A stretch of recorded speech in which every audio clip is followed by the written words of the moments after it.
ഉദാഹരണത്തിനൊരു ശിവസ്തുതി ശരിക്കൊരു ശിവസ്തുതി ആയിരിക്കും, പക്ഷേ അതൊരു ഗണിത സൂത്രമായിരിക്കും. ഉദാഹരണത്തിന്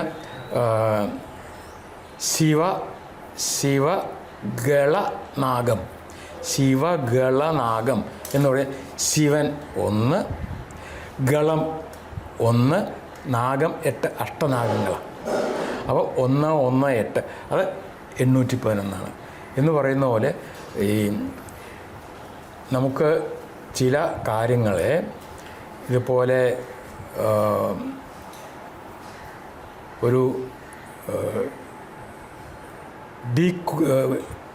എൻകോഡിങ് ആൻഡ് ഡീകോഡിങ് ഉപയോഗിക്കാൻ പറ്റും. എൻകോഡിങ് ആൻഡ് ഡീകോഡിങ് അപ്പോൾ ഒരു രഹസ്യ ഭാഷയായിട്ട് ഉപയോഗിക്കാൻ പറ്റും.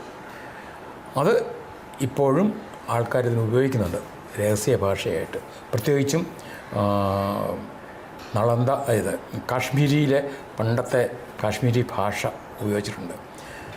നാസ ആ ഭാഷയെക്കുറിച്ച് ധാരാളം പഠിക്കുന്നുണ്ട്. കാരണം അവർക്ക് ഇതുപോലെ നിഗൂഢ വാർത്തകളൊക്കെ നിഗൂഢ കാര്യങ്ങളൊക്കെ ഇതുപോലെ നിഗൂഢീകരിച്ച് പറയാൻ പറ്റും.